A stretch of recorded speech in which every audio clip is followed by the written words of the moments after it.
Absolument, c'est parfait. D'accord. Parfait. Bon, c'est un peu étrange comme exercice. C'est la première fois que je m'y plie parce que normalement, j'ai des gens en face de moi ou alors de mes étudiants. Là, je suis seul face à un écran, donc c'est un peu bizarre. J'espère que ça va fonctionner. Donc, moi, je suis Damien Vieillevigne, je suis architecte. J'ai dans ma formation, donc j'ai une formation d'architecte et puis j'ai après fait une formation complémentaire en école d'agronomie, donc un diplôme spécialisé en agronomie. Et actuellement aussi, je mène un travail de recherche sur la question de la relation entre la nature et les périphéries urbaines. Là, ce que je vais vous présenter maintenant, c'est voilà, un exposé sur la question de la renaturation, mais c'est sûr qu'en 45 minutes, ça va quand même, enfin 45, je sais pas, hein, c'est à peu près ça. En tout cas, je vais essayer de pas être plus long. D'ailleurs, je vais mettre, attendez, hop, je vais mettre ma montre juste là, au moins comme ça, je ne serai pas trop long. Et donc, c'est sûr qu'on va pas pouvoir aborder vraiment au fond des choses la question de la renaturation. En tout cas, on va essayer de comprendre un peu les enjeux. Et l'idée, c'est de travailler donc par un exemple prospectif. Alors, Gaël parlait de projet, c'est pas un projet, hein. La question du geste, c'est plutôt une vision ou tout du moins un support pour faire projet, hein. Et c'est l'occasion aussi d'ouvrir le débat. Donc ça, ce sera plutôt à la fin. Donc ce que je vous propose en temps d'exposé, c'est dans un premier temps de nous intéresser à la question donc de la renaturation en tant que telle, pour juste au moins qu'on puisse borner un peu au moins voilà, une sorte de définition. Et puis après, on va aller sur la question donc du lèse, hein, puisque c'est dans une deuxième partie ce qui va nous occuper. Tout d'abord en le présentant, hein, ce lèse dans ses multiples enjeux et aussi voilà dans sa morphologie, dans sa dynamique historique, pour qu'après on puisse voir pourquoi à un moment il peut être question aussi de renaturation, dans quel contexte, avec et puis après peut-être engager un travail, enfin un échange entre nous sur la question des acteurs ou sur le pourquoi ou peut-être est-ce qu'il faut le faire, pas le faire ou est-ce que c'est pas l'endroit ou voilà. Enfin, l'idée c'est qu'on puisse échanger sur la question. Donc je vais démarrer. Donc déjà la question de la renaturation. Alors quand on emploie le terme renaturation, déjà, il faut se dire que il a de multiples approches et de multiples accroches, quoi. Le concept de renaturation en soi, il est aussi en constante évolution, mais globalement, on peut dire qu'il renvoie à l'idée générale d'un retour à l'état naturel ou semi-naturel des écosystèmes qui, et ça c'est important, ont été dégradés, endommagés ou détruits par des activités humaine, hein. Donc, on est bien dans un cadre anthropique, quoi. Voilà, c'est une dégradation humaine qui nécessite une restauration et on va voir que globalement, il y a deux grandes familles. Et puis aussi, pourquoi, donc là, on est dans un contexte urbain, parce que la renaturation, c'est pas forcément dans un contexte urbain, mais pourquoi aussi dans un contexte urbain, en ce moment, on en parle de plus en plus, une des clés par rapport à ça, c'est la loi ZAN, hein, zéro artificialisation nette, qui pose de forts enjeux de désartificialisation des sols urbains. Et ça pose beaucoup de questions, notamment bah, sur les périphéries, dont vous parlez tout à l'heure, les voiries, mais aussi les friches, dont on parle beaucoup, et donc les cours d'eau, notamment quand ils sont dans un contexte urbain, quoi. Mais attention, déjà, une première limite qui est importante de poser, désartificialisation ne veut pas dire renaturation. Alors, mince, alors attendez, hop, voilà. Vous voyez comme ça tourne là, c'est bon? C'est Oui? parfait. C'est Très parfait. bien. Donc là, les trois exemples que je vous montre, c'est trois écoles à Montpellier, donc Bouloche, Mermoz et Voltaire, donc dans trois quartiers différents. qui ont été désartificialisés, enfin en partie, dont les sols ont été en partie désartificialisés, c'est-à-dire qu'on a enlevé la couche imperméable, voilà, le revêtement imperméable, et on l'a remplacé par autre chose. Alors là, en l'occurrence, de la terre amendée et puis des broyats de bois. Donc effectivement, là, on est sur une opération de désartificialisation qui répond aux enjeux, notamment dictés par les agences de l'eau, en fait, parce que c'est elles qui payent en grande partie. D'ailleurs, ça, c'est intéressant. Je suis désolé, peut-être que je vais faire bon, je vais peut-être faire des petites parenthèses des fois, mais c'est intéressant aussi de se dire que vous, peut-être que ce qui vous amène ici, c'est la question de la biodiversité aussi. Bon, j'ai pas le temps aussi de revenir sur la biodiversité en tant que telle, parce que c'est aussi un terme qu'il faudrait un peu plus borner. Mais les travaux de désartificialisation, les opérations de désartificialisation sont en grande partie financées par les agences de l'eau et l'objectif, souvent, c'est de pallier à la question du risque d'inondabilité. La biodiversité qui en ressort n'est qu'une sorte d'externalité positive, en fait, de ce risque initial. Et là, en l'occurrence, sur ces 3 écoles, mon travail, justement, de recherche là-dessus, c'était de travailler à la question de la biodiversité, donc, qui était issue de ces sols nouvellement désimperméabilisés, donc vraiment en faisant de la récolte sur place, et aussi à faire des questionnaires de perception de cette biodiversité pour voir les écarts qu'on pouvait trouver entre.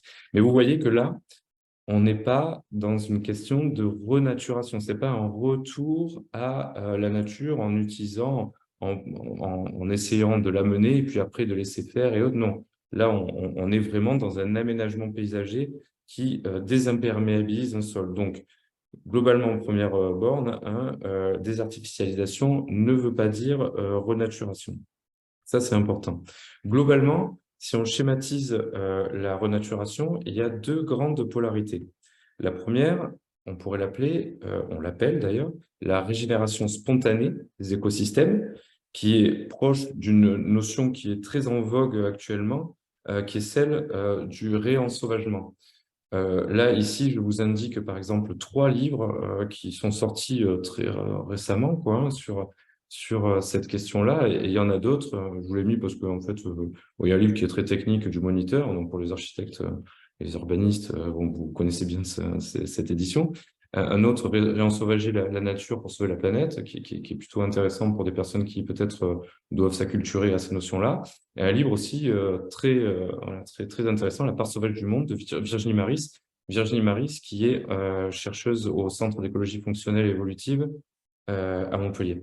Donc voilà, tout ça pour vous dire que c'est vraiment le réensauvagement, la renaturation de ce côté-là, quoi, le réensauvagement, c'est-à-dire la régénération spontanée des écosystèmes, est quelque chose qui est aussi assez en vogue. Et malheureusement, comme toutes les notions qui sont en vogue, elles sont souvent beaucoup dévoyées, c'est-à-dire elles sont un peu des fois sorties de leur contexte. C'était le cas aussi il y a quelque temps de le concept de la biorégion, par exemple, qui a été un petit peu dévoyé par pas mal de monde. Mais bon, ça montre aussi qu'il y a un vrai intérêt à manipuler ces notions.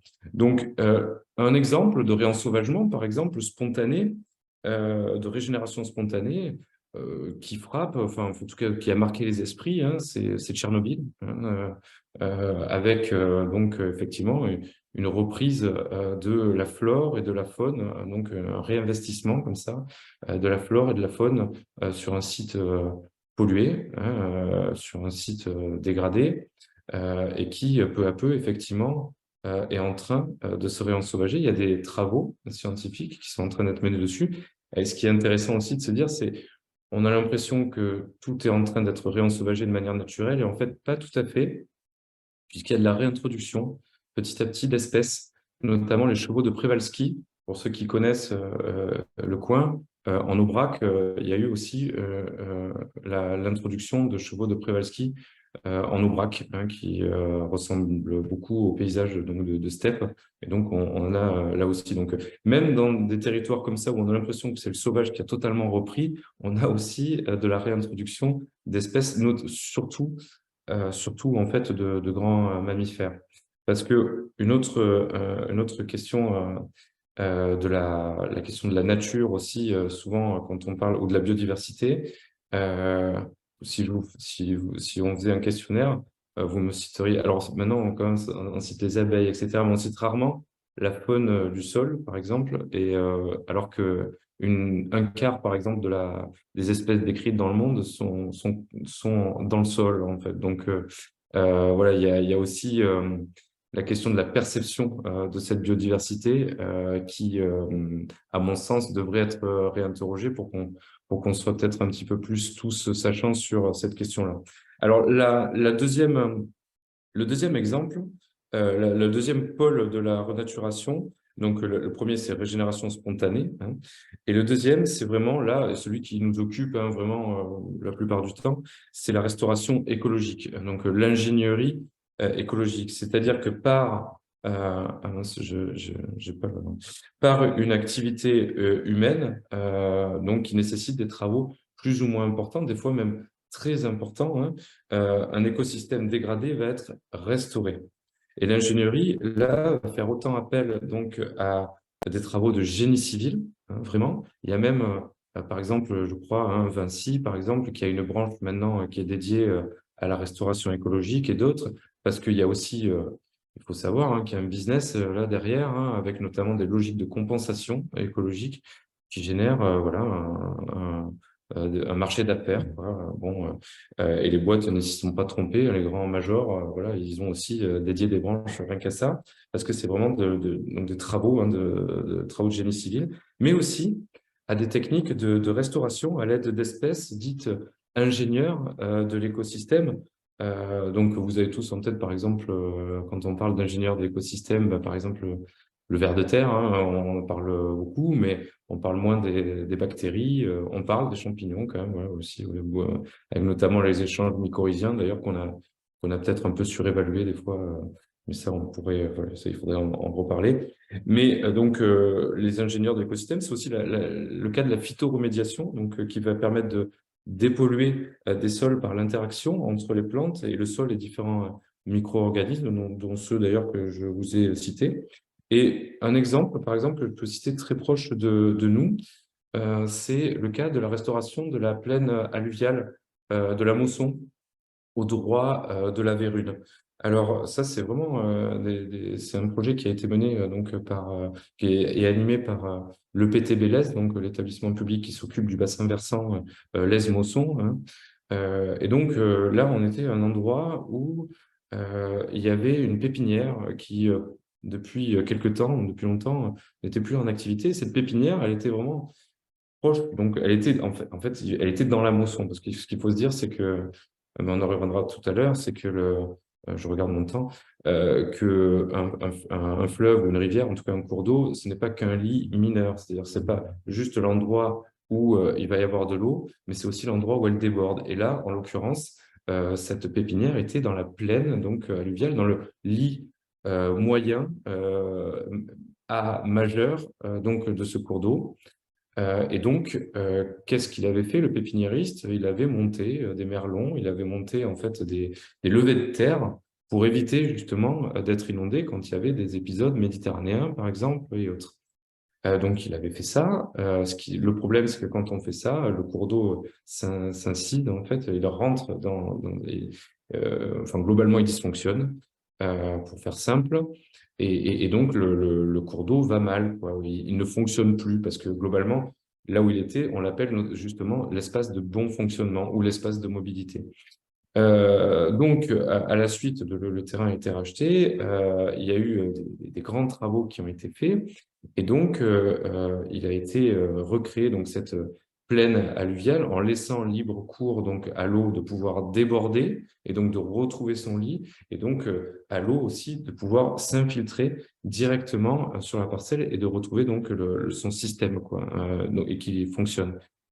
En parallèle, il a été créé une mare temporaire, un bras mort, comme vous le voyez sur le dessin, et la recréation, et c'est là, vous voyez, renaturation, c'est-à-dire la renaturation, c'est aussi le fait de se dire que on revient à un état qu'on considère aussi comme initial. C'est là où il faut aussi faire attention au terme qu'on emploie. C'est la renaturation, c'est pas le retour total finalement à une nature qui n'aurait jamais été touchée. C'est ce qu'on considère comme étant un état antérieur. Pour les architectes, par exemple, vous voyez, ça peut être de la restauration, ça peut être de la restauration d'un architecte des Bâtiments de France très soucieux de retrouver exactement les alignements initiaux, la pierre, ou ça peut être Viollet-le-Duc, par exemple. Voilà, pour faire un parallèle avec de l'architecture, quoi. Mais la restauration, il y a de ça aussi, c'est-à-dire que quand on restaure une ripisylve, on va réinventer quand même aussi un écosystème, et c'est ce qui, on se dit, bah, il va fonctionner comme tel.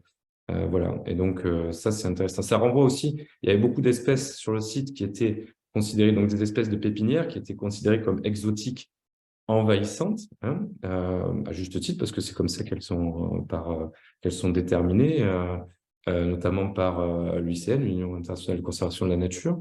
Mais ça aussi, c'est quelque chose qu'on peut mettre en balance, la question des espèces exotiques envahissantes, parce que finalement, c'est très anthropocentré de se dire que une espèce, une plante par exemple, est exotique.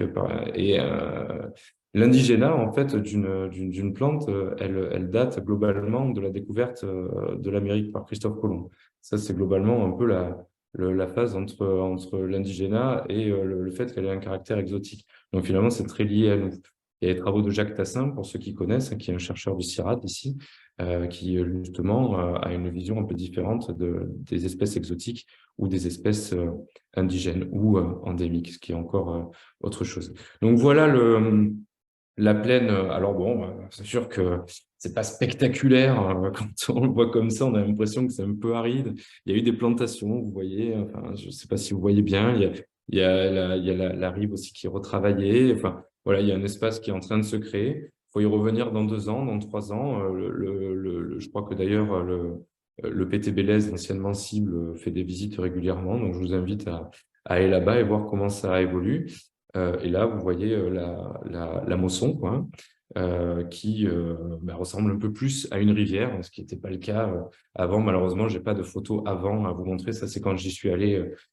Quand j'y suis allé, les photos que j'ai pu prendre, mais j'ai pas d'autres à vous montrer. Donc ça, c'est vraiment à l'échelon même national, c'est un exemple très fort de renaturation d'un cours d'eau.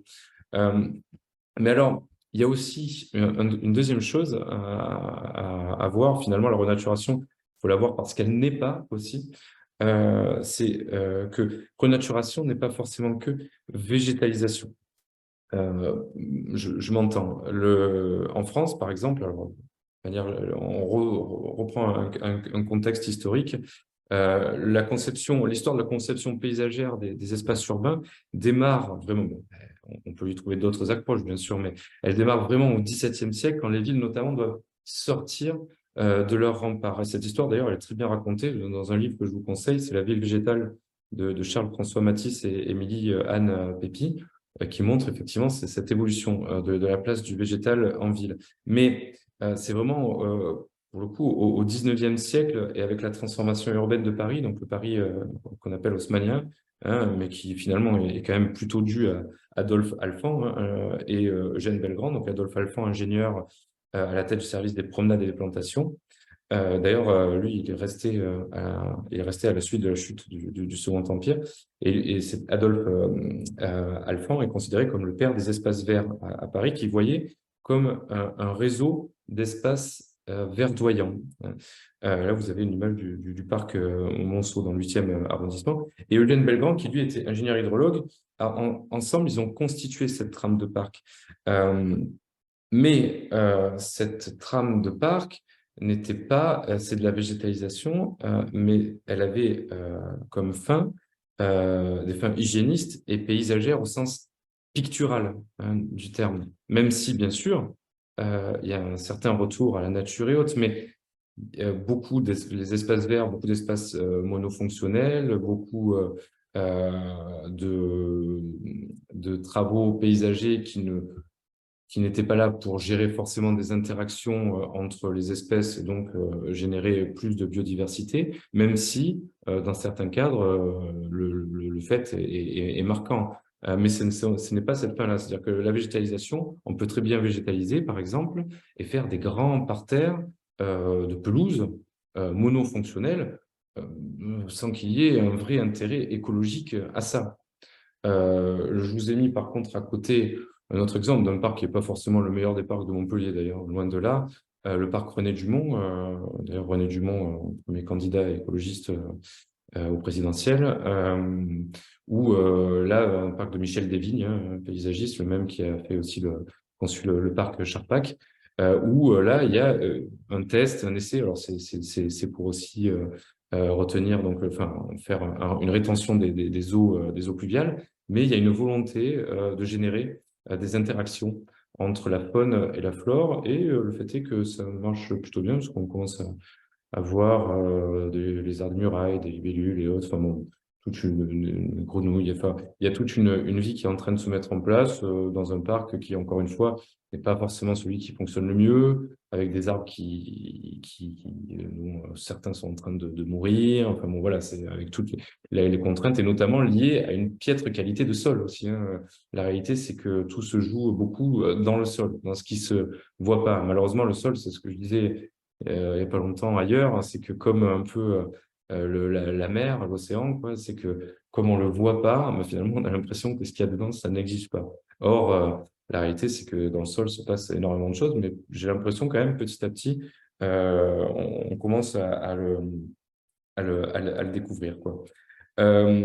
Et j'ai noté une phrase de Jeanne Belgrand qui est intéressante parce que ça nous renvoie à notre contexte actuel. Et donc, il écrivait ça en 1846.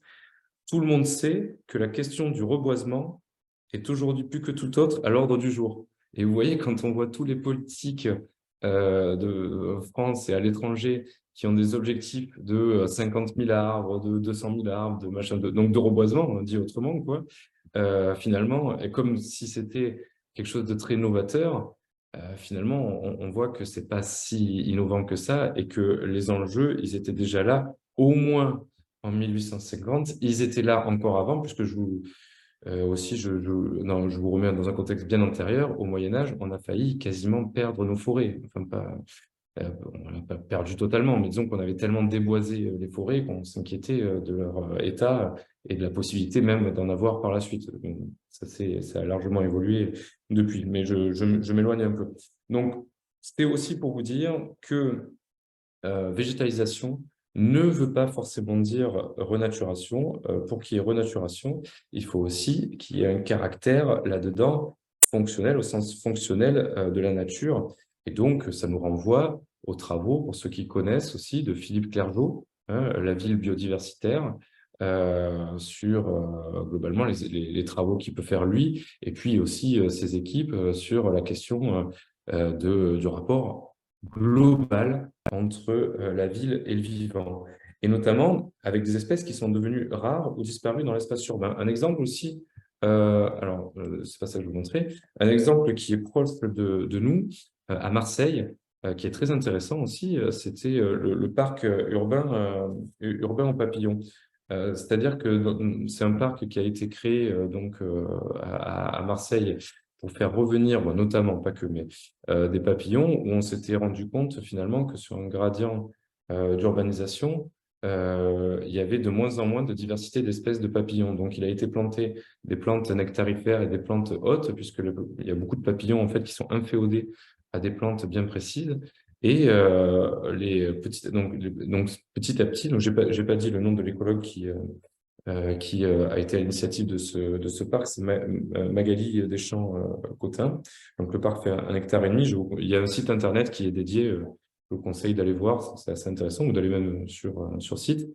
Et donc, il y a même un protocole d'ailleurs qui est proposé gratuitement sur le site et qui peut être reproduit dans d'autres villes, même avec les conseils du labo, parce que bon, désolé, j'ai dit le nom que de l'écologue, mais c'est un labo qui est aussi autour d'elle, et bon, voilà, si vous allez sur le site, vous retrouverez les données. Mais en tout cas, en libre accès, il y a la liste même des plantes nectarifères, des plantes hôtes, des papillons qui peuvent y être inféodés, du process. Et donc, ceux qui participent donc à cette webconférence et qui disaient qu'ils voulaient reproduire peut-être certaines choses chez eux, avoir des conseils, enfin pas des conseils, mais voilà, des clés un peu de compréhension ou certains trucs qui peuvent les accrocher, ben ça, par exemple, ça peut être une accroche assez intéressante.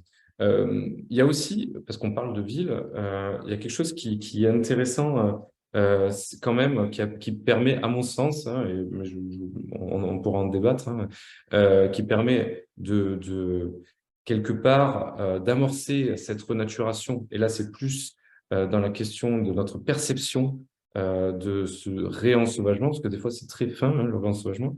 C'est la loi Labbé, hein, donc pour ceux qui connaissent, il y en a qui travaillent, hein, vous me dites dedans, la loi Labbé, qui date de 2014 et qui a introduit l'usage des produits phytosanitaires dans les espaces publics et qui a été étendu en 2022, notamment aux propriétés privées à usage d'habitation. Et cette loi Labbé, elle permet aussi petit à petit de voir sur les trottoirs et autres, et dans les cimetières, on a beaucoup parlé des cimetières, ce qu'on appelle des herbes folles, hein, de tout un cortège de plantes spontanées, et la faune, bien sûr, qui est associée, en tout cas la faune ou du sol ou autre. Et là, par exemple, j'ai pris un exemple là, qui est sur la montée des Quatre Seigneurs à Montpellier, une photo que j'ai prise d'une gueule de loup. Ça donne des choses assez belles et assez poétiques aussi dans l'espace urbain. Et pour peu qu'on s'y arrête un peu, il y a vraiment des très belles surprises comme ça. Et alors que, ben ça, il faudrait faire aussi un peu plus de questionnaires, mais alors que les gens trouvaient ça pas propre, quoi. C'est vraiment la question du propre, du pas propre aussi, ça. Question de la renaturation dans l'espace urbain, qu'est-ce qui est propre, qu'est-ce qui est pas propre. La nature n'a pas besoin d'être propre, en fait, mais les gens, petit à petit, quand même, changent leur regard en comprenant un petit peu mieux aussi les interactions. J'ai l'habitude de faire beaucoup de balades urbaines avec les gens, essayer même avec les gens qui sont, la dernière fois, j'étais pour la fête du Lez, avec voilà, des gens qui étaient plutôt retraités, qui avaient des habitudes, ouais, qui connaissaient la ville, ouais, propre, au carré, et qui comprenaient pas, en fait, qu'il puisse y avoir un autre mode de gestion de la nature en ville. Et finalement, en comprenant les interactions, en partant vraiment par une attitude très fonctionnelle, c'est-à-dire je leur expliquais comment, par exemple, voilà, une plante pouvait être pollinisée, pourquoi on faisait de la fauche tardive, comment une plante elle pouvait aussi se développer. Et en fait, ben, petit à petit, on sentait qu'ils adhéraient, quoi, qu'ils comprenaient un peu plus et que ouais, qu'ils se disaient pourquoi pas en fait. Donc, il y a vraiment une logique de compréhension là-dedans et finalement, la question du propre et du sale, elle disparaît un peu après, quoi.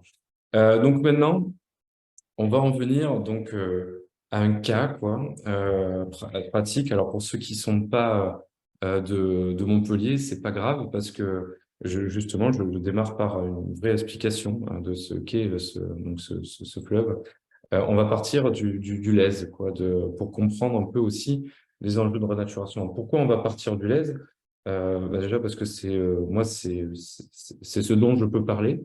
D'autres pourraient parler d'autres sujets. Par exemple, si on avait invité le PTB, ben là, il parlerait beaucoup de la plaine alluviale, celle dont je vous ai parlé.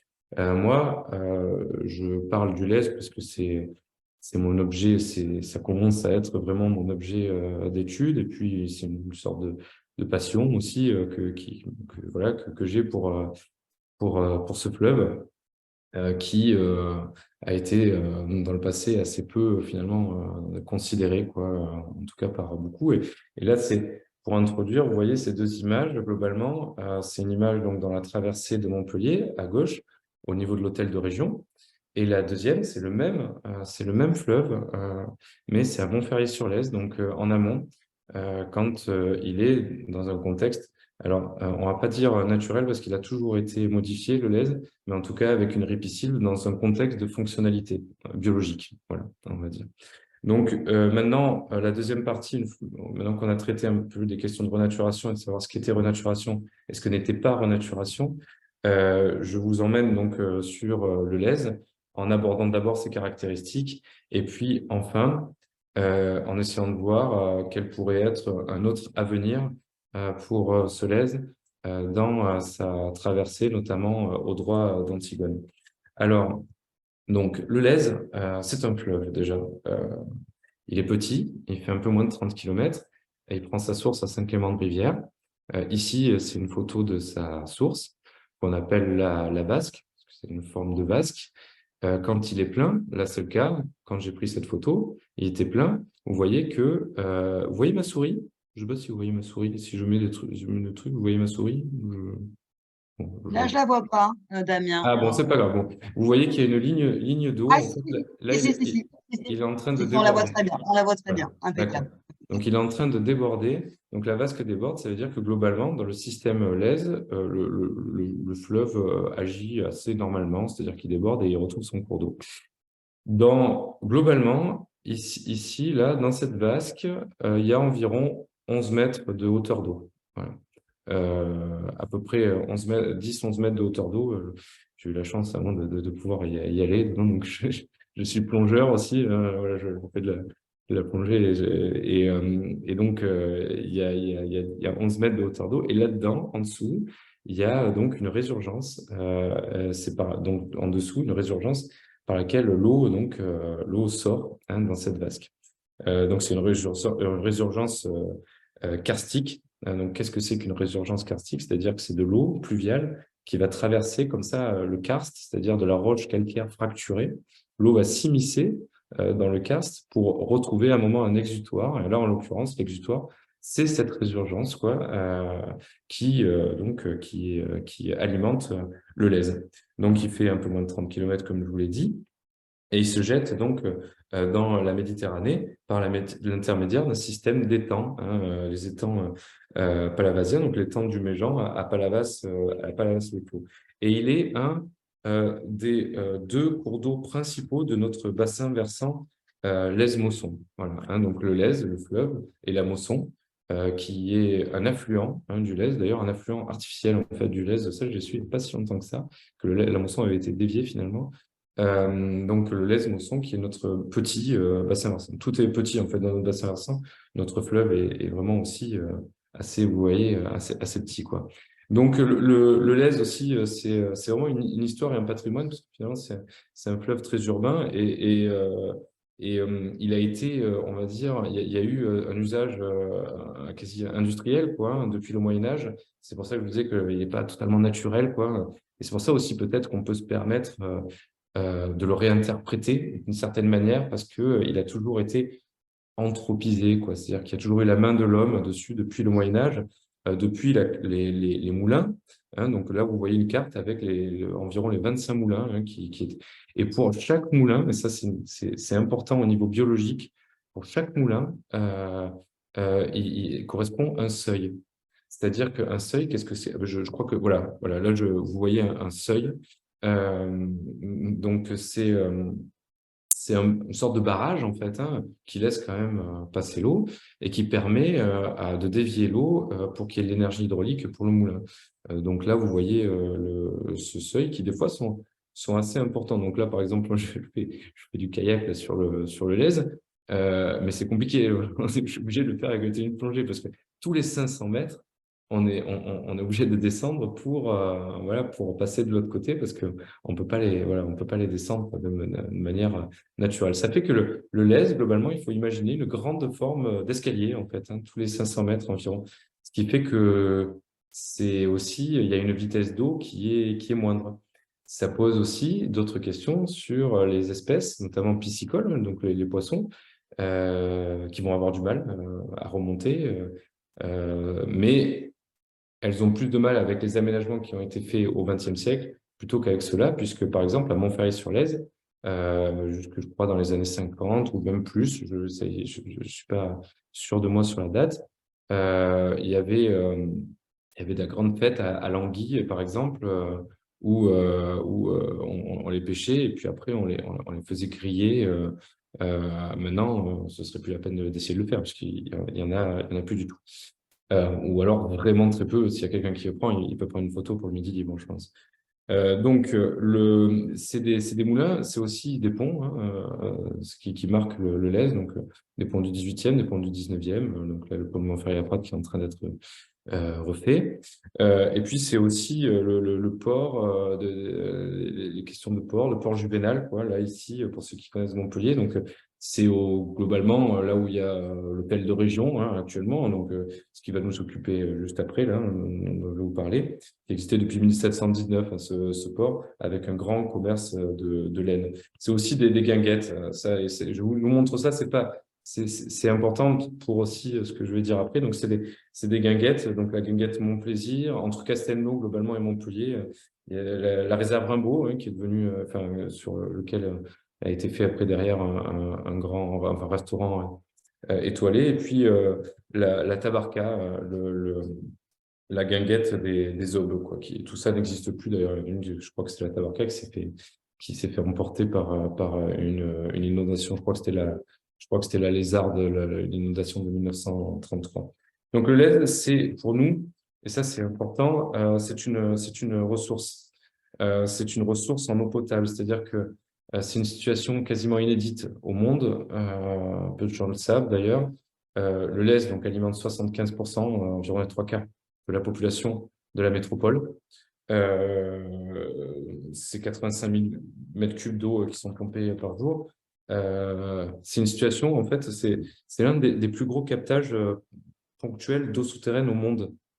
Elle partage le leadership avec les pompages du système karstique du Figuier, alimentant la ville de Damas. Vous voyez? Donc, c'est vraiment un captage très, très important. Ça pose des questions aussi sur la question de sa ressource, parce que comme vous le savez, dans un contexte de réchauffement climatique et de sécheresse, les nappes ont tendance à descendre, quoi. Enfin, en tout cas, on est souvent en situation de stress hydrique.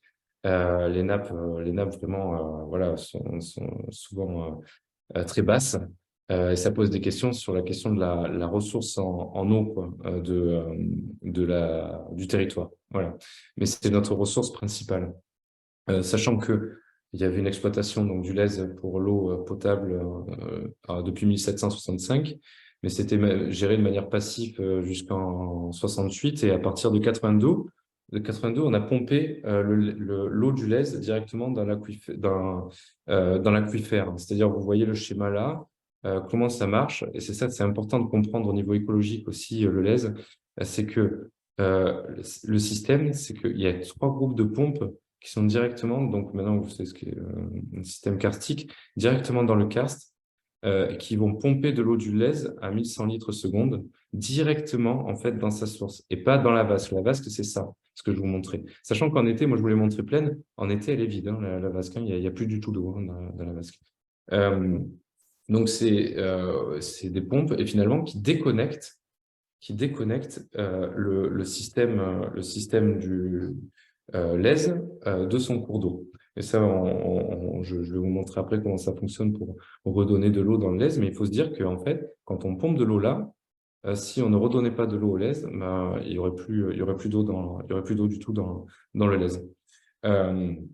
Et ça, c'est aussi important à savoir pour la question écologique. Donc, le lèse aussi, donc ça, c'est après les stations de traitement donc de l'eau potable. Le lèse aussi, c'est des inondations, vraiment. Et c'est ce qui va aussi nous intéresser après, c'est des inondations. 1907, ça c'est l'inondation de 1907. Alors moi, pour vous dire, ça c'est les quais des tanneurs, donc sur le Verdançon. Là, on voit le Verdançon. Alors le Verdançon, c'est pas le Lèze, mais c'est un des affluents hein, du Lèze. Et là, on voit une forte inondation. Et moi, j'ai connu en 2014, j'avais mes bureaux juste en haut. J'ai connu l'eau qui tapait au-dessus du pont ici, quoi. Voilà, c'est vraiment, dès qu'il y a un épisode méditerranéen ou cévenol, le lèse entre en crue et peut vraiment être terrible, quoi. Donc 1933, 1976, et puis là, c'est une photo, je crois, de 2003, hein, de l'inondation 2003, sur le site donc que je vais vous montrer sur la proposition de renaturation. Hein. Vous voyez, et ça, quand on voit le lèse comme ça, hein, donc par rapport à la photo que je vous ai montrée tout à l'heure, si vous vous en souvenez, le lit mineur du lèse, voilà, il est après bien sûr les pins parasols. Hein. Ça, c'est en un quart d'heure, 20 minutes, hein, que le lez prend cette ampleur. Hein. C'est pas en plusieurs jours, quoi, hein. Donc, c'est très rapide. Euh, donc, le lez aussi, et ça, voilà, ça nous intéresse pour les enjeux de renaturation, c'est la plus grande continuité écologique du territoire. Donc, vous savez, en 2007, donc, ont été élaborées les trames vertes et bleues, hein, qui définissent des corridors et des réservoirs de biodiversité. Eh bien, le lez, lui, c'est vraiment, là, on le voit ici, la trame verte et bleue liée avec donc des corridors et puis quelques réservoirs de biodiversité. À l'échelle urbaine, c'est plutôt à l'échelle donc d'un grand parc, notamment pour ceux qui connaissent Montpellier, le parc Mérique. Donc il y a une zone donc Natura 2000, bon, qui n'est pas ultra contraignante, mais quand même. Cette zone Natura 2000, elle concerne la partie amont du lez et elle est là surtout pour protéger une population d'un petit poisson, le chabot du lez, qui est une espèce endémique. Alors endémique, ça veut dire que elle existe dans cette espèce n'existe qu'à un endroit précis. Et donc là, le chabot du lez n'est présent que dans le lez. Donc, voilà, au monde, n'est présent que dans le lez. Alors, c'est intéressant le cas du chabot, parce que c'est grâce à lui d'ailleurs que on a la zone Natura 2000, qu'il y a un statut de protection. Je vous disais que on ne redonnait pas, enfin, l'eau était déconnectée donc du lez. Il y a un débit finalement qui est attribué au chabot du lez, qui est donc une reverse de l'eau du lez qui est attribuée au chabot à raison de 240 litres seconde, alors que c'était 1100 litres seconde de pompage, pour préserver les populations donc de chabots. Alors, ce qui est intéressant avec ce chabot, c'est qu'on est en train de se rendre compte que finalement, il est tellement inféodé à un petit milieu, parce que c'est un poisson qui nage pas, il n'a pas de vessie natatoire, donc il nage très peu, donc il va de rocher en rocher, comme ça, vraiment, il mesure entre 2 et 5 cm, c'est vraiment très spécial. Mais il est tellement inféodé à un petit milieu qu'il évolue, il y a quasiment, on est en train de se rendre compte qu'en caricaturant un peu, il y a quasiment autant de chabots que de rivières, quoi. Mais c'est pas mal parce que comme c'est une espèce endémique et donc elle doit être protégée, en Allemagne, il y a l'Emscher, qui est une rivière de 80 km dans la Ruhr, une région très industrielle de l'Allemagne. C'était un dépotoir, un égout à ciel ouvert, quoi. Les entreprises, les usines rejetaient leurs eaux usées directement dans ce cours d'eau. Et il a été trouvé à un endroit, un chabot, le chabot de l'Emscher. Et il a eu un statut de protection qui a généré un statut de protection pour l'Emscher. Et maintenant, l'Emscher, petit à petit, redevient. Donc, je crois que là, même, là, ça doit être d'ici l'année prochaine ou l'année d'après, la fin du process, est redevenue une rivière voilà, assez fonctionnelle et qui n'est plus un dépotoir à ciel ouvert. En plus, ce qui est intéressant, c'est que par là est passée la capitale européenne de la culture, donc c'était Zollverein, je crois que c'était en 2010. Et donc forcément, voilà, on a envie de montrer une autre image. Et donc ce cours d'eau a été voilà, entièrement, en grande partie en tout cas, renaturé. Et en grande partie grâce au chabot de l'Emscher. Donc vous retiendrez que le chabot est une espèce quand même assez star pour la renaturation. Donc voilà, c'est un peu pour la blague. Et là, vous voyez justement voilà, le débit. Finalement, quand le lez, ça, il faut bien que vous l'ayez en tête, quand le lez, quand il y a de l'eau dans le lez, quand la vasque ne déborde plus, et avant qu'on active autre chose, que je vais vous dire maintenant aussi, l'eau, en fait, elle vient de là, quoi. Voilà, de cette bouche, comme ça. C'est assez étonnant quand même hein, de se dire que voilà, l'eau est déconnectée et vient de là, quoi. Ça, c'est vraiment étonnant. Mais elle vient pas que de là, parce que en période donc d'étiage, c'est-à-dire au plus bas eaux, alors normalement, ça se situe plutôt en août, mais comme je vous disais, dans un contexte de sécheresse croissante, finalement, les étiages viennent en juillet, voilà, dès le début juillet même. Et donc, le Lez est connecté à un autre fleuve, c'est le Rhône. Donc, il y a un apport d'eau du Rhône par le canal Baronne-Languedoc qui donc va en 3 points du Lez redonner de l'eau quand il n'en a plus. Et les 240 litres secondes que je vous montrais tout à l'heure, finalement, ça c'est à La Valette, donc en amont. Si on est avant cette cascade, quoi, ben, il n'y a quasiment pas d'eau. Donc, en été, à l'étiage, l'eau qui circule, que vous voyez dans le Lèze, est quasiment en totalité de l'eau du Rhône. En 3 points, à La Valette, au bassin Jacqueur et à Latte. 500, 300 et 200 litres seconde. Ça fait 1000 litres seconde. Donc, vous voyez, je vous disais 1100 pour le captage, 1000 litres seconde là, et 240 pour le débit. Et d'ailleurs, 240, c'est dans le meilleur des cas, parce que c'est plutôt 160, 180. Donc, vous voyez que finalement, c'est de l'eau du Rhône. Alors, pourquoi on fait ça? Il y a une question dite écologique, c'est-à-dire qu'il y a de l'eau dans un cours d'eau, qui normalement, en fait, avec ce pompage, devrait être intermittent, c'est-à-dire à sec. Mais ça pose aussi des questions. Et là, des questions écologiques. Si vous êtes là aussi pour ça, c'est pour se poser ces questions-là. C'est-à-dire qu'il y a une première question, c'est le transfert de bassin versant. On prend un bassin versant, on prend de l'eau d'un bassin versant pour en amener sur un autre. Ça, déjà, en soi, ça peut géographiquement être contesté.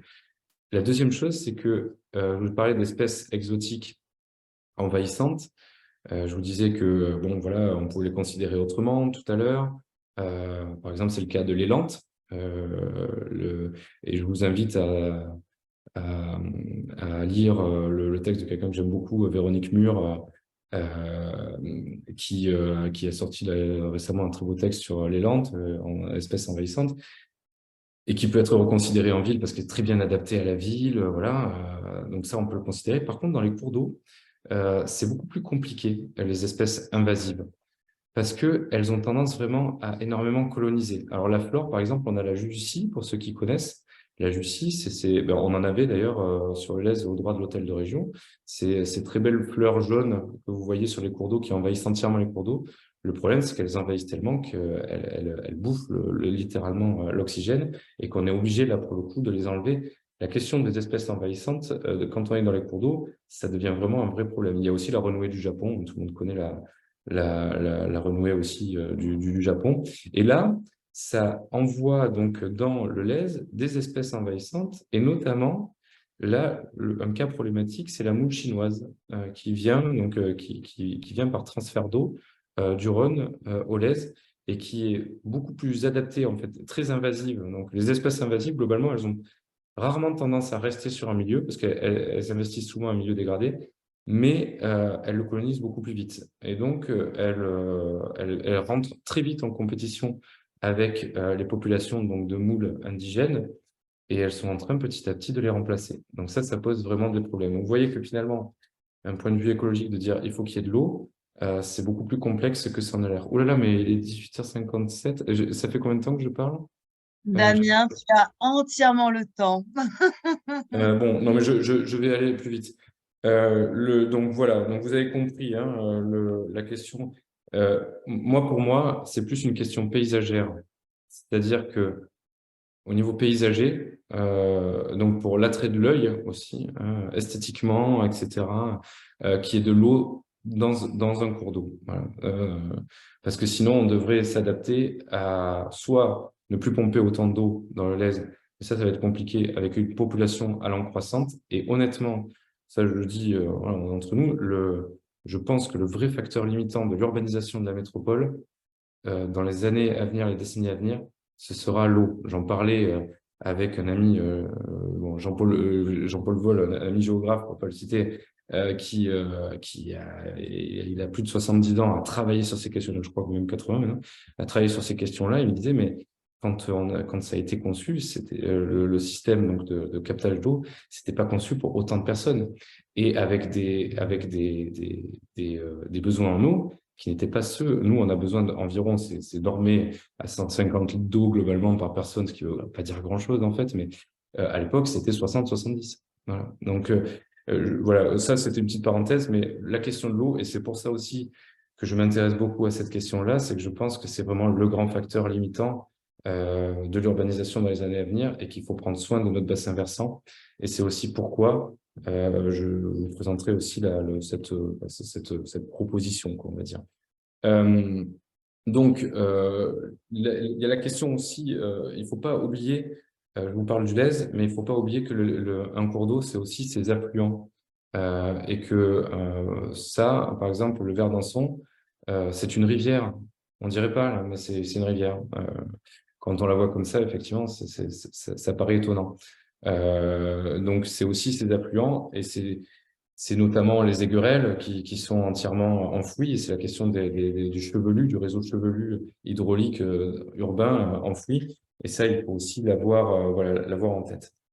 Bon, le lèse, globalement, je veux passer vite parce que sinon je veux plutôt qu'on échange. Donc, le lèse, globalement, il faut se dire qu'il est toujours urbain. Vous voyez, ici, il va prendre sa source et très vite, alors, il va plutôt border au début finalement des champs agricoles. Il va border de la ville, mais voilà, là, par exemple, ici, on est à Prades-le-Lez. Après, on va aller à Montferrier, mais vous voyez qu'on est toujours dans une mince plaine agricole. Vous voyez.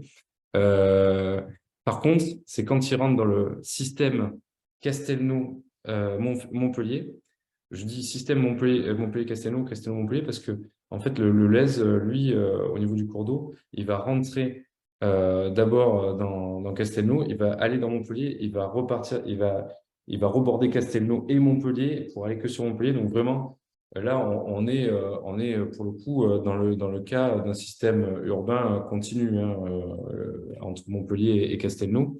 Et donc là, c'est effectivement à cet endroit-là qui va rentrer pleinement dans un système pleinement urbain. Et c'est là où on va avoir beaucoup de tensions foncières et où on va avoir tendance à l'artificialiser de plus en plus, forcément, avec l'urbanisation allant croissant, quoi. Donc, pourquoi ça, je vais peut-être passer dessus parce que c'était une question de logique de parc. Pourquoi je vous parlais d'une logique de parc? Oui, parce que ce qui est intéressant aussi de se dire, c'est que autour du Lèze s'agrège la plupart finalement des parcs ou de la volonté de faire grands parcs urbains. Et je renvoyais ça aussi à la question pour ceux qui connaissent cette étude de Bernardo Secchi pour Montpellier 2040. Donc, c'était une étude qui avait été livrée en 2014 et qui avait aussi imaginé un système de parcs.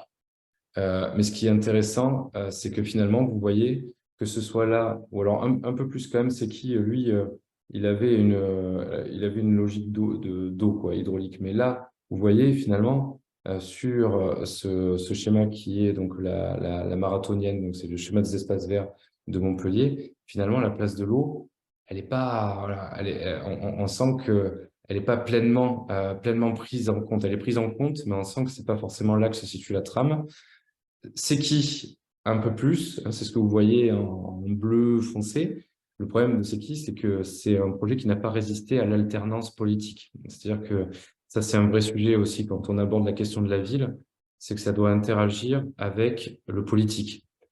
Et le politique, c'est le temps court. C'est 6 ans. Il y a des maires qui peuvent faire. Alors, nous, on a eu à Montpellier un maire qui a fait très longtemps, Georges Frêche, mais ça peut être des alternances de 6 ans, des fois 12. Mais c'est pas le temps de la nature, ça, c'est pas le temps d'un cours d'eau. On est plutôt sur des échelles de temps qui sont bien plus longues et on le voit d'ailleurs, notamment à Montpellier d'ailleurs, hein, avec les objectifs de plantation d'arbres, que ce soit sur les parcs ou la Comédie et autres, où il faut très vite qu'il y ait des arbres grands, la réalité, c'est que le temps de la nature, il est plutôt lié au temps long, voire très long. Et il n'y a pas longtemps, j'étais avec Francis Allais sur une discussion. Et Francis Allais disait, mais il faut plus planter des arbres, il faut semer des graines. Le problème de la graine, c'est qu'elle interagit très mal avec le temps politique. Donc ça, c'était une petite aparté, quoi. Mais c'est intéressant. Et ça, c'est de tous bords, hein, que ce soit à gauche, à droite, machin. C'est vraiment le fait politique. Voilà. Et quand on travaille et quand on veut interagir avec la question de la relation entre la ville et le vivant, on doit nécessairement intégrer cette notion parce que sinon on se trompe, quoi. Voilà. C'est pas la même chose de travailler les questions de nature en ville et hors de la ville. C'est vraiment. Et peut-être qu'il y a la zone des périphéries, justement, qui est cet espace d'entre-deux qui appelle le projet, quoi. Ça, c'est encore autre chose. Donc voilà, on arrive au seuil, au plus grand seuil, qui marque finalement vraiment la différence entre deux types de lèse. Ça, c'est donc le seuil de la passerelle du moulin L'évêque, je crois, c'est ça, qui marque la différence entre le Lèze avec sa ripisylve et le Lèze dans un contexte vraiment beaucoup plus urbain, beaucoup plus artificialisé aussi sur ses rives, voire bétonné après donc sur ses rives. Donc le secteur, donc le tronçon dont je vais vous parler, et sur quoi on va pouvoir aussi développer un peu, c'est le secteur donc d'Antigone Richter, début Port-Marianne, jusqu'un peu à l'hôtel de ville. Et donc, il se situe ici entre le pont Guicholiac et la passerelle Zuccarelli. Ça fait globalement 1 kilomètre de long. Et sur ce kilomètre, donc, le Lèze, vous voyez là, il a été donc recalibré, rectifié. Il y a une photo qui date entre les années 50 et 65, où on voit qu'on a gardé un peu ce qu'on appelle une sorte de méandre, mais il est quand même pas du tout pareil, hein. On voit qu'il y avait une végétation qui peut faire penser éventuellement à une ripisylve. C'est compliqué quand même voilà. Mais on a l'impression quand même que sur sa rive gauche, moins urbanisée, plus agricole, on a quelque chose qui ressemble à une ripisylve. Voilà, chose qui est plus présente ici, avec vraiment un profil qui a été entièrement retravaillé, qui est bétonné. C'est là, pour ceux qui connaissent pas Montpellier, mais qui connaissent peut-être le FISE, Festival international des sports extrêmes, qui s'est tenu encore ce week-end. Ben, c'est là où se situe le FISE. D'ailleurs, souvent, c'est une question qu'on me pose. Je dis, mais alors, mais où se situerait le FISE si ça se faisait, quoi, si à un moment, on modifiait le Lèze à cet endroit.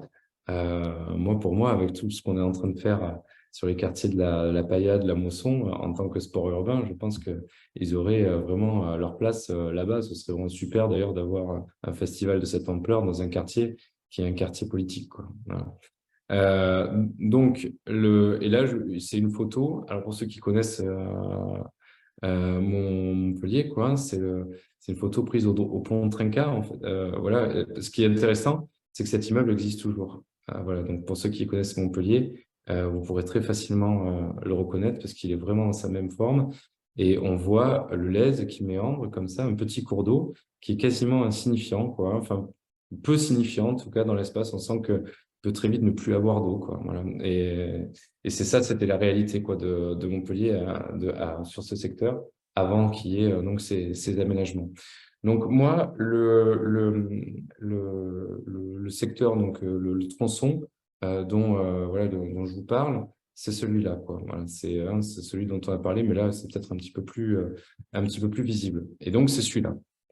Alors, donc maintenant, on va passer au sujet. Je sais pas comment l'appeler parce que encore une fois, voilà, je mets vraiment des limites à l'exercice. Ce que j'ai présenté, ce n'est pas un projet. Je vais le mettre directement. D'ailleurs, voilà. Donc ça, c'est l'avant. On pourrait dire avant-après, quoi. Voilà. C'est pas un projet en soi.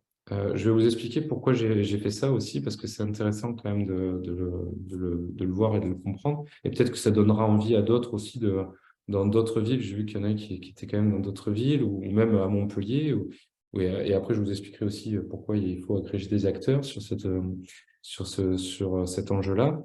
Euh, Moi, c'est que c'est parti d'un fort constat de ma part, de me dire qu'il y avait peut-être un autre destin sur ce fleuve, et en commençant à le pratiquer de plus en plus, donc en faisant du kayak, comme je vous ai dit, en plongeant dedans, en prenant des photos, parce que enfin, voilà, sur la ripisylve, des oiseaux, des machins, j'ai commencé à vivre ce fleuve, et finalement, à chaque fois que j'arrivais à cet endroit-là, en fait, c'est très à la manière des architectes, quoi, très déductif, en fait, vous voyez, très dans les sensations, pas très scientifique dans l'approche initiale, quoi, mais après qui peut le devenir.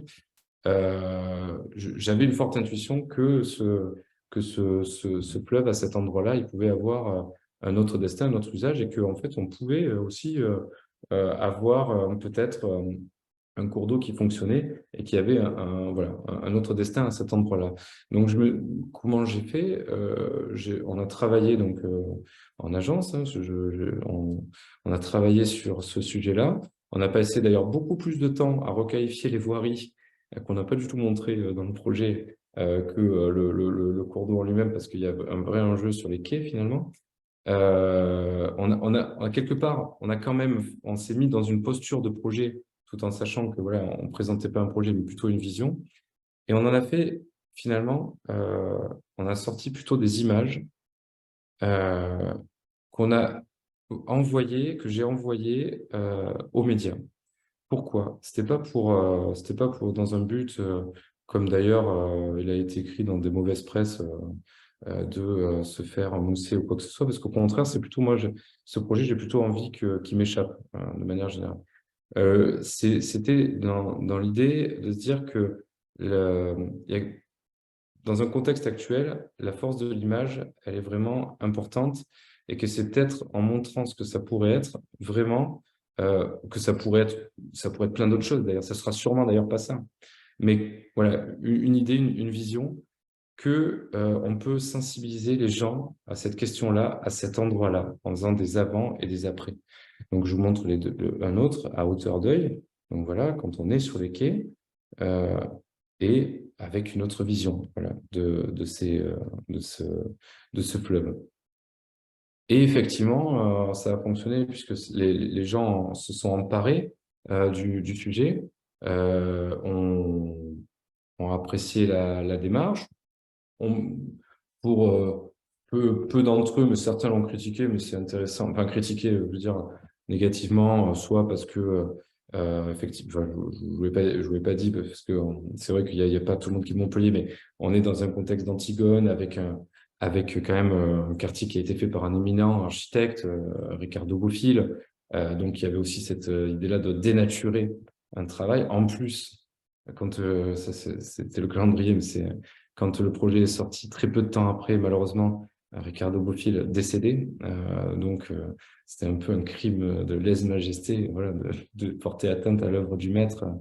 Euh, Moi, il y avait ces critiques-là, et puis d'autres, peut-être, voilà, critiques surtout sur l'inondabilité. Donc, moi, cette proposition, elle s'établit sur 4 points, 4 piliers, quoi, on pourrait dire, qui finalement, ce qui est intéressant d'ailleurs, c'est que ces 4 piliers qui sont des piliers de la renaturation aussi d'un cours d'eau. Mais c'est comme c'était fait de manière plutôt empirique, je n'en ai pas forcément la conscience. Le premier, c'est la biodiversité. Comme je vous l'ai dit tout à l'heure, l'idée souvent d'une renaturation, c'est la question de la restauration.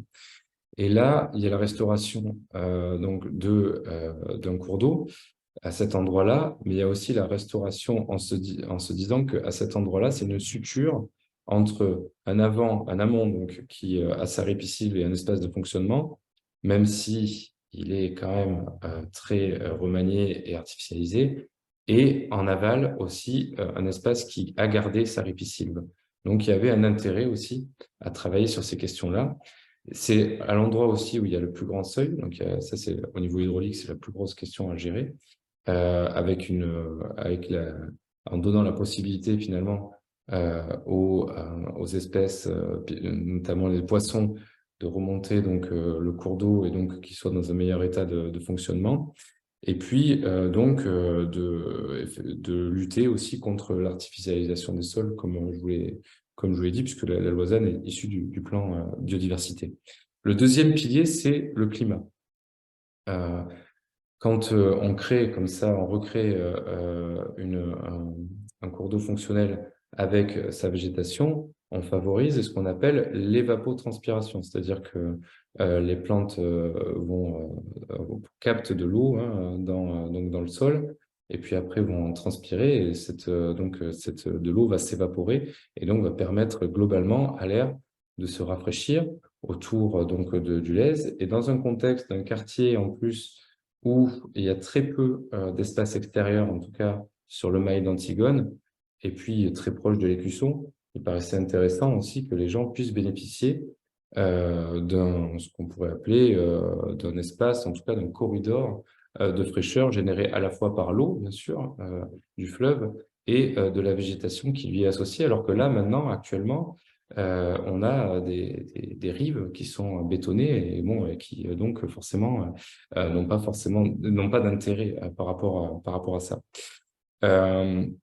Le troisième volet, il est important, et là, politiquement important,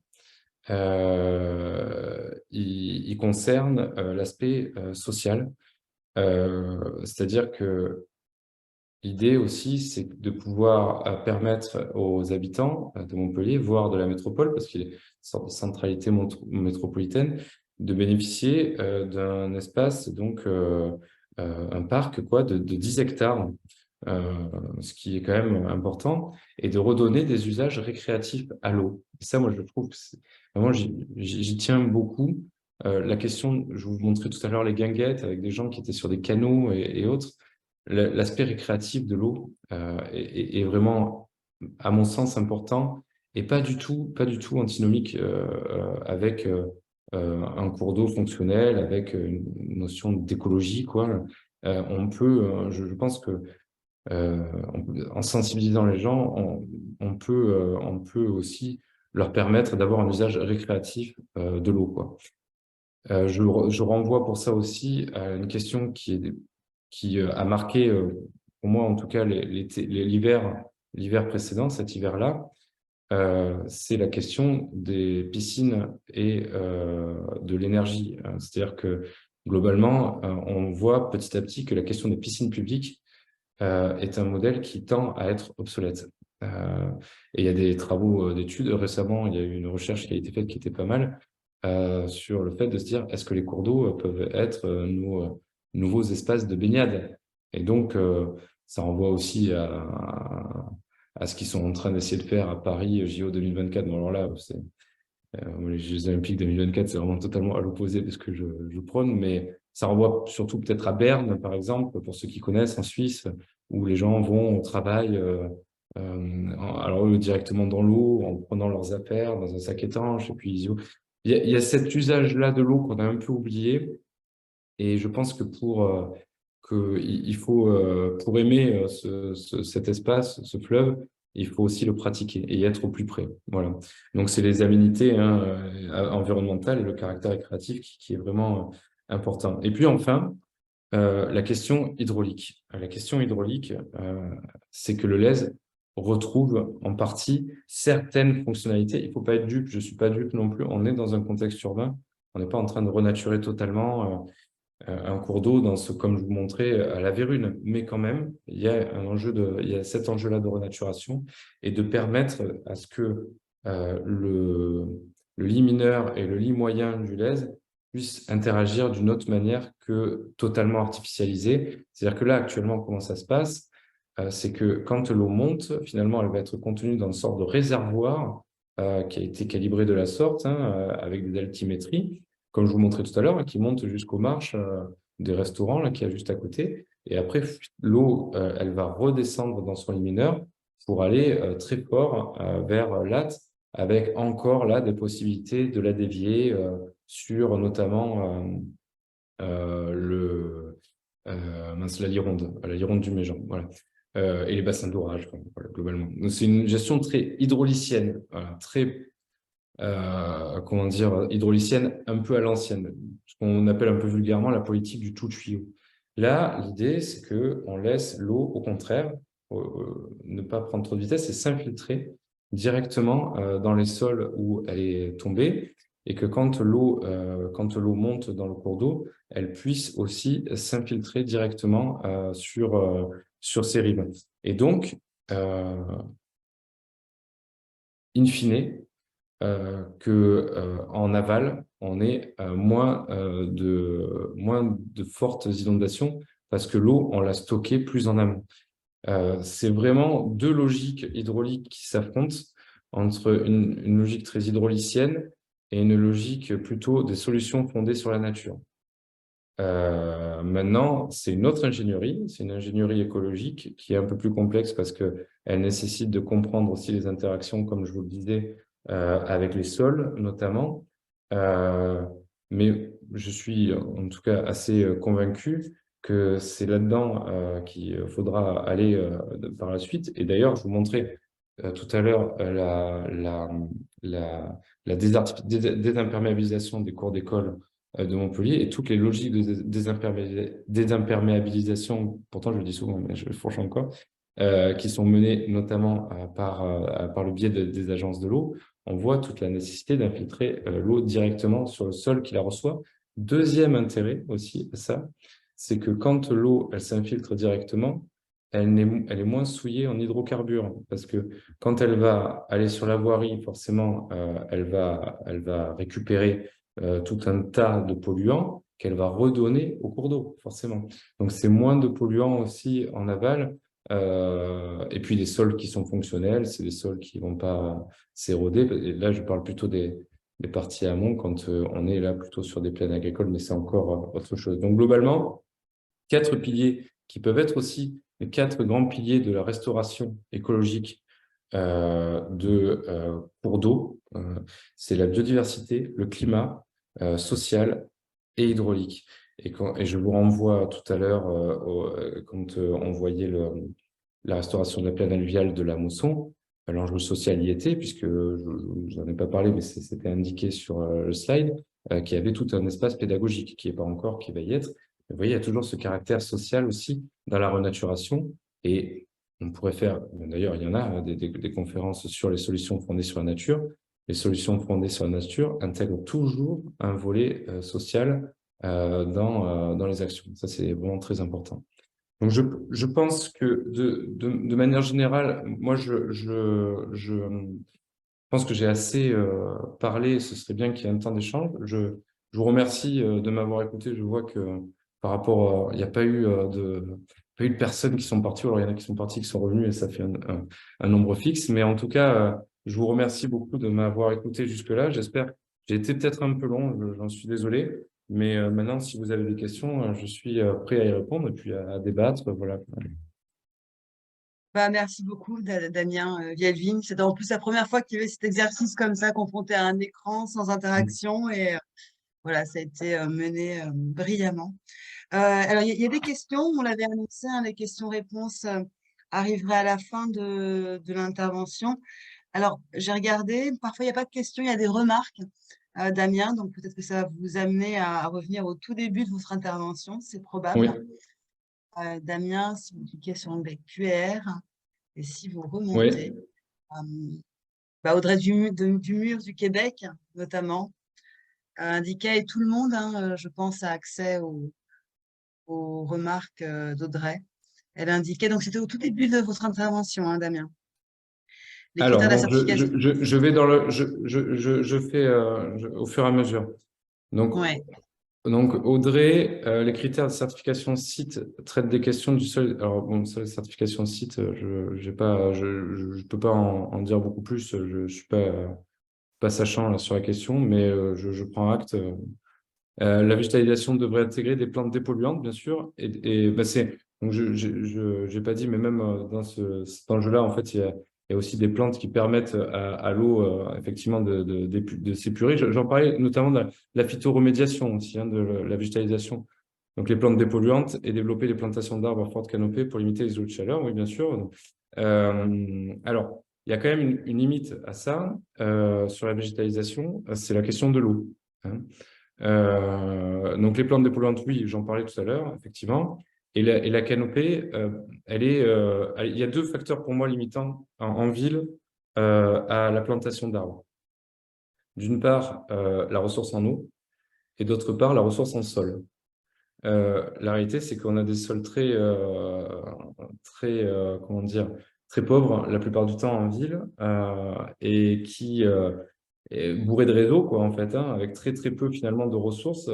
Et c'est vrai que c'est un facteur très limitant pour la plantation d'arbres. Donc, moi, les objectifs quantitatifs, je préfère les objectifs qualitatifs à la plantation d'arbres aux objectifs quantitatifs, même si je sais que au moins comme ça donne voilà, un trait politique.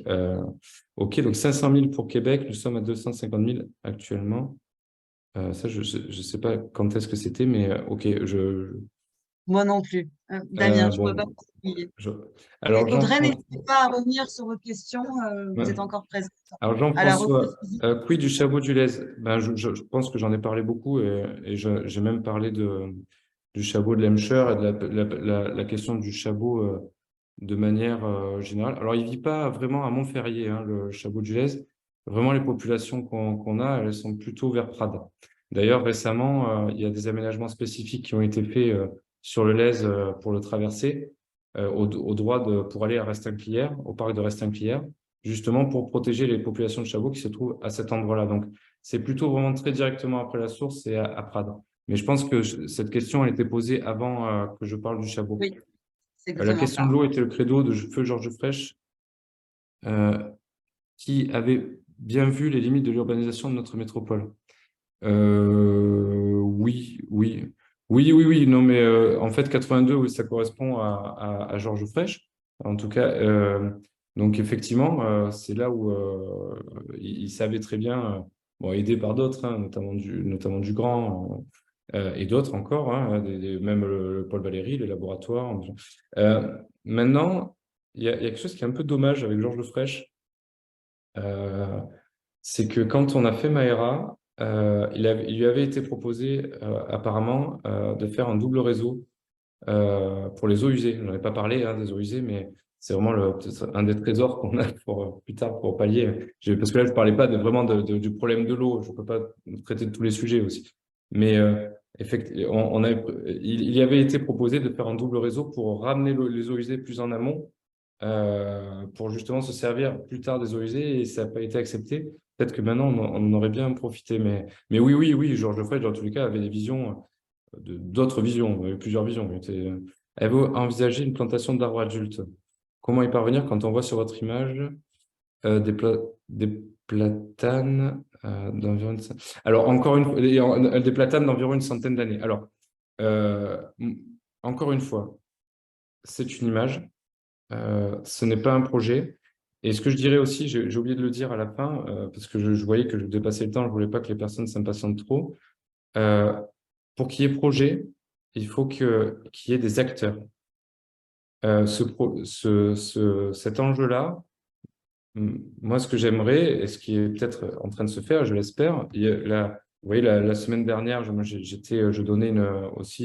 une intervention, une conférence dans le cadre de la commission locale de l'eau, commission thématique milieu à l'EPT Bélez, avec Alexandre Brun aussi, qui est lui un spécialiste vraiment de la question de l'eau. Euh, je réitérais le fait qu'il faut qu'il y ait un ensemble d'acteurs qui s'agrègent sur le projet pour que justement on puisse faire projet avec des spécialistes, des hydrologues, des écologues, des politiques, parce on a fortement besoin, des urbanistes, des paysagistes et autres, et que petit à petit le projet échappe à tout le monde et que ça devienne un projet global. C'est pas le projet, voilà, même si c'est moi qui en parle là et il faudrait même qu'il y en ait d'autres qui en parlent. C'est un projet voilà, c'est un projet de tout le monde. On ne peut pas s'accaparer comme c'est un sujet. Tout ça pour revenir au fait que, effectivement, on a produit des images.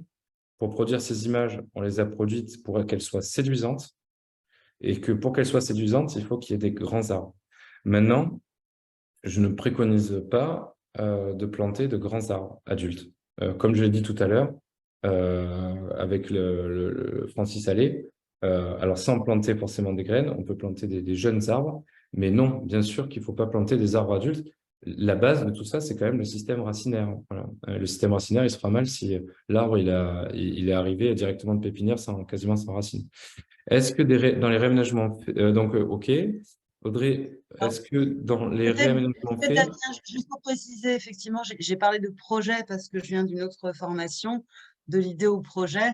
Donc, j'ai bien retenu la notion de vision et donc je me suis mal exprimée au niveau de l'introduction. Donc, c'est bien effectivement une ouais. vision. Voilà, je voulais rebondir dessus. Oui, non, mais c'est surtout aussi pour vraiment, je sentais l'écueil aussi à un moment. Pour moi, pour ce projet, il y a eu un double écueil. Il y a eu l'écueil d'intervenir de manière voilà, spontanée, comme ça, un peu cavalière hein, sur la ville, en disant on court-circuite carrément la commande publique ou je sais pas, alors qu'il n'y a pas de commande. Pourquoi pas? Voilà, qui est-il pour faire ça? Et après, il y a le sujet de l'exposition, parce que, et ça, par contre, je l'avais un peu moins pressenti que j'allais être exposé par ce projet. Et ça, par contre, moi, je l'ai un peu moins bien vécu parce que j'étais pas là justement pour me faire tirer dessus sur des journaux satiriques. J'étais là pour qu'à un moment, ça se fasse. Moi, vraiment, mon objectif, c'est qu'à un moment, il puisse y avoir quelque chose qui puisse être de cet ordre-là, quoi. Mm. Parce que j'y crois. Maintenant, c'est vrai que encore une fois, il faudrait qu'il y ait un ensemble d'acteurs et qu'on oublie, voilà, globalement, que ce soit le projet qui parle pour lui-même. Euh, Oui, à, à la fois, enfin, je pense et j'ai l'impression que toutes les personnes qui sont là parmi nous, en fait, portent la même vision, si on reprend ce mot de vision, et mm. sont Oui, bien oui. éloignés d'autres Euh, considérations. Au-delà de la portée, après, maintenant, il faut aussi qu'il y ait une volonté politique aussi. Hein, et ça, ben, peut-être qu'une sorte de lobbying sur ce sujet-là et qu'il soit porté par une voix citoyenne petit à petit comme un bruit de fond, à un moment, fasse justement, enfin, voilà, vienne sur la table d'un projet concret parce que c'est un bruit de fond qui l'a amené, quoi. Voilà. Moi, j'y crois beaucoup, en tout cas, et à la pluralité d'acteurs, parce que pour l'instant, ce projet, enfin, ce projet, oui, en tout cas, c'est pauvre pour l'instant. C'est pas, voilà, c'est pas, pour moi, c'est plus une image d'appel qui nous permet d'interagir tous ensemble, même encore ce soir, plus que quelque chose qu'il faut prendre au pied de la lettre. Voilà. Vraiment, je Ouais, pense c'est un objet pas de que c'est réflexion. C'est un euh, objet de réflexion et qui est partagé. Mm. exactement. La seule vraie qualité qu'il a, en fait, c'est la première fois qu'on abordait cette question-là à cet endroit. Voilà. Donc, c'est la vraie qualité, quoi. Est-ce que Il dans est les magnifique. réaménagements faits, il y a une volonté d'y mettre des sols perméables bien sûr, bien sûr. En fait, tous les sols seraient, enfin, en tout cas, la préconisation, c'est que tous les sols puissent être perméables, sauf bien sûr sur les voiries, les voiries automobiles et encore que, si, c'est possible quand même, puisqu'il y a des solutions techniques. Par contre, ça me fait penser à quelque chose que je vous ai pas dit, parce que c'est la question du béton drainant. Moi, je pense qu'il faut quand même faire un peu attention à ça, parce que vous voyez, on peut désartificialiser en ayant de l'argent de l'argent de l'agence de l'eau, des agences de l'eau, en utilisant des bétons drainants. C'est des bétons, en fait, qui laissent passer l'eau. Sauf que ces bétons, ils laissent passer l'eau parce qu'ils ont des pores. Mais moi, je me demande, à 10 ans, par exemple, si ces pores se bouchent, est-ce que ça ne devient pas des bétons normaux, mais qui ont coûté 3 fois plus cher que des bétons classiques, quoi. Donc, il y a des vrais aussi sujets sur des lobbyistes un peu voilà, du matériau qui s'emparent de ces sujets, de la désimperméabilisation, pour finalement les amener sur autre chose. Pour moi, la vraie désimperméabilisation, c'est un sol qui n'a pas de, comment dire, de matériaux issus notamment ou de la pétrochimie ou de l'ordre d'un béton. Il peut recevoir effectivement un revêtement, comment dire, un revêtement qui puissent permettre notamment de faire du vélo, comme les stabilisés et autres.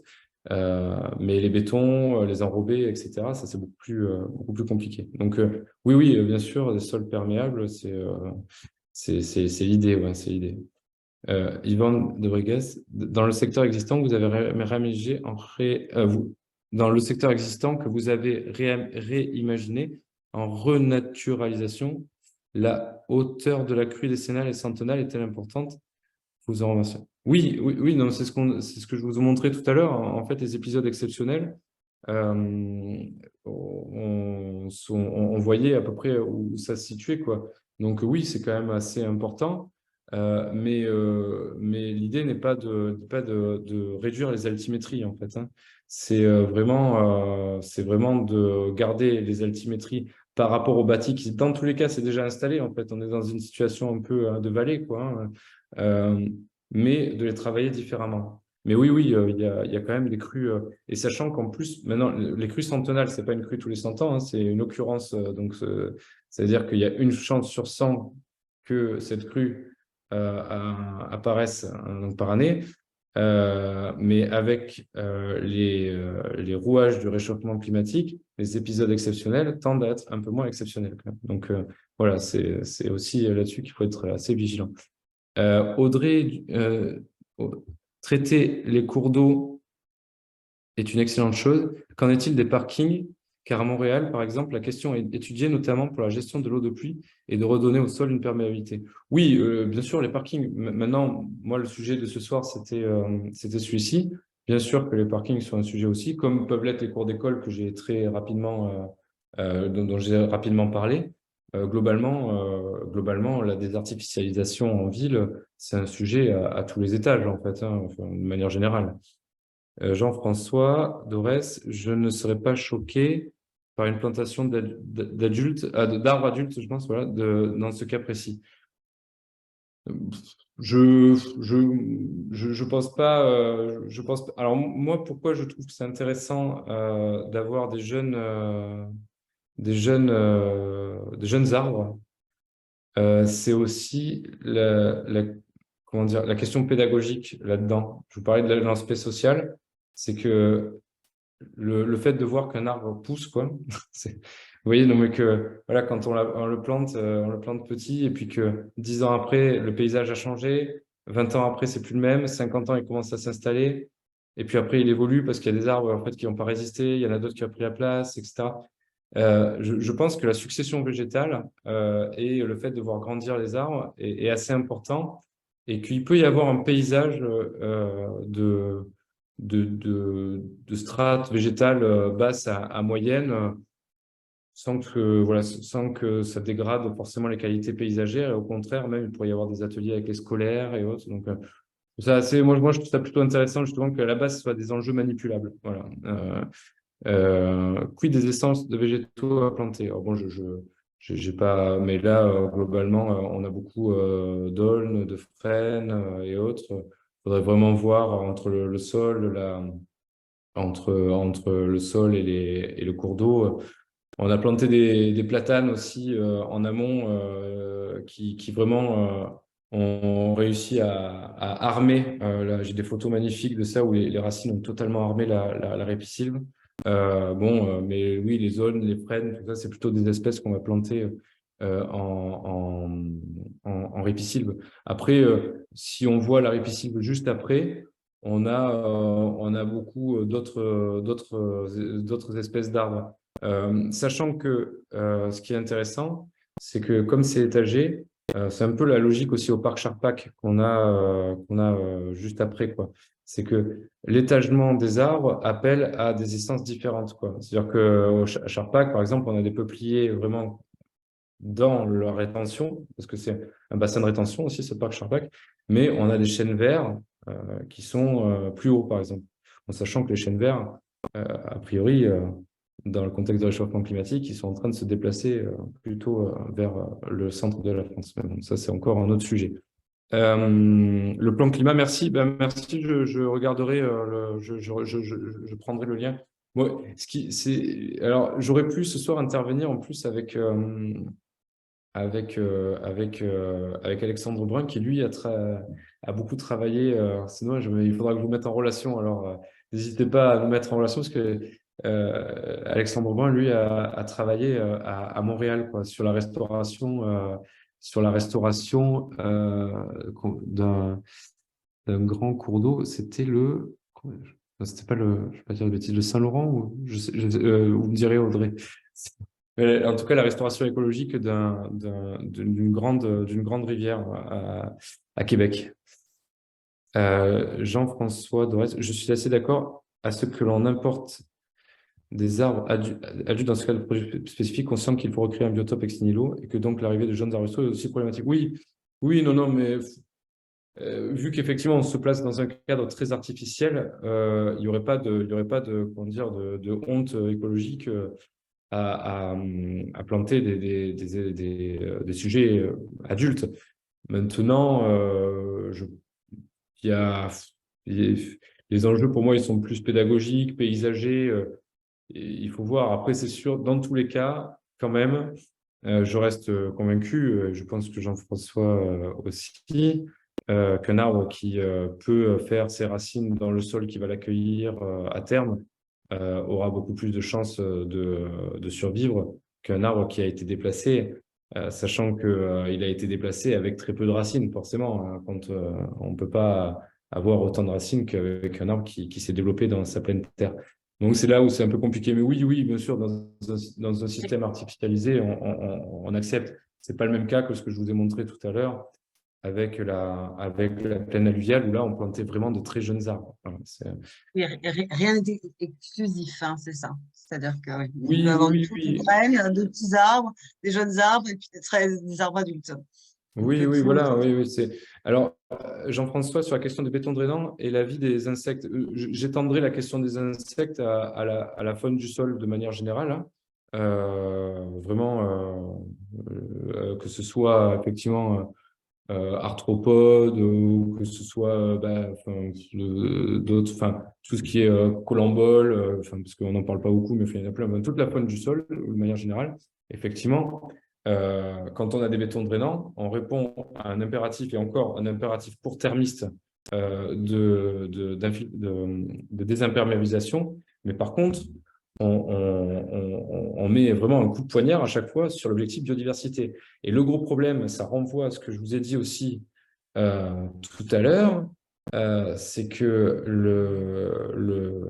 la biodiversité, pour dire en d'autres termes, est encore le parent pauvre de toutes ces opérations-là qui sont pilotées par les agences de l'eau. Donc, il faut qu'il y ait un volet biodiversité là-dedans. Donc, il faut toujours qu'il y ait une notice biodiversité, mais ce n'est pas un appel d'offres qui est à vocation biodiversitaire.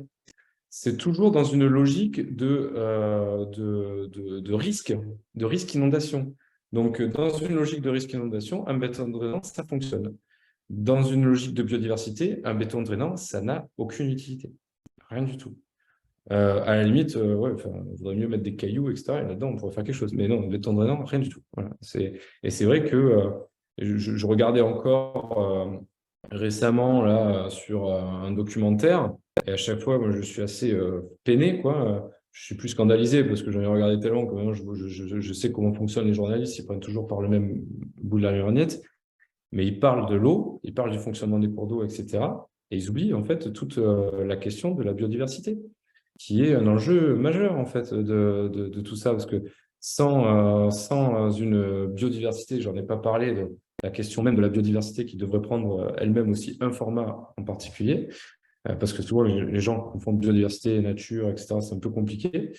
Il faut que maintenant on puisse avoir de l'argent européen et de l'État et donc des régions, parce que c'est les régions qui pilotent à chaque fois aussi, qui soient mis directement sur la biodiversité et pas juste avec des petites opérations pour faire des photos dans les journaux, quoi. Voilà. Voilà, donc oui, oui, je suis assez d'accord avec ça. Et puis, oui, oui, donc j'avais raison, c'était bien le Saint-Laurent. Alors, voilà. Et Alexandre Brun a travaillé, a été une des, vraiment un des pilotes de cette opération de renaturation du Saint-Laurent, voilà, et qui, a priori, était un sacré tour de force, quoi. Voilà. Bon, mais écoutez, je vois plus de nouvelles questions. Donc, Non, il n'y en je a plus, remercie Damien. Il n'y en a absolument plus. Super. Ben, ça veut dire que j'ai répondu à tout. À Exactement. Vous mes avez questions. répondu Enfin, à en tout. tout cas, bon, je ne sais pas Si, s'il si. y Et en a moi, qui...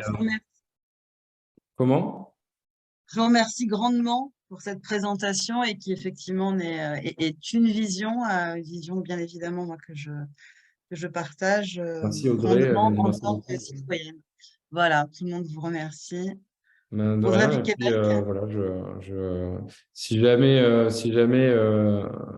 jamais certains veulent échanger sur un sujet qui n'hésite pas, je ne sais pas s'il y avait mon adresse mail mais ils peuvent envoyer un mail et Ah.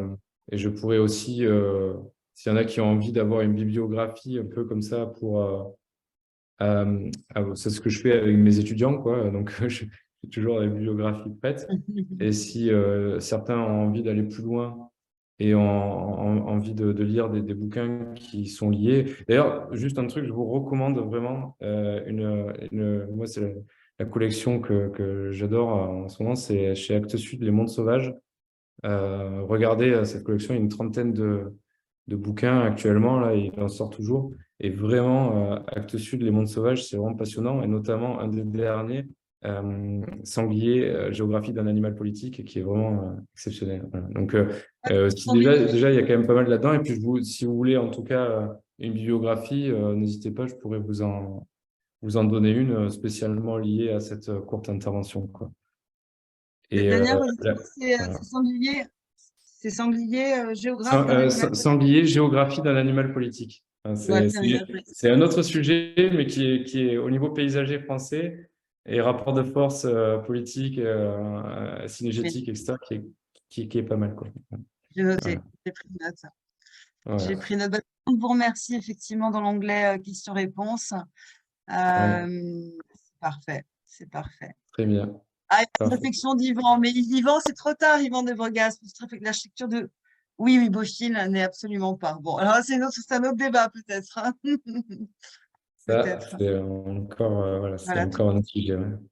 Très bien. Ouais, Damien, tout le monde vous remercie. Vous l'avez dans Merci, l'onglet. merci à vous. Bien, C'était un exercice un peu merci à vous. étonnant parce que moi, j'aime bien interagir avec les gens. Mais bon, en tout cas, voilà, j'espère que ça aura, voilà, qu'il y aura eu quand même deux, trois choses à apprendre de tout ça, quoi. Voilà. Bah, plus que deux, trois choses, et c'est un exercice très compliqué, effectivement, puisqu'on est face caméra, et quand on n'a pas l'habitude, et pour Damien Vieilleville, c'était la première fois, de fait, c'est c'est Mais merci complexe. beaucoup. Merci, Voilà. merci à vous. Au Merci revoir. Damien, et bonsoir à toutes et à Au tous, et à très revoir. bientôt. À très À bientôt. bientôt. Au Merci. revoir. Au À revoir. bientôt. Au revoir.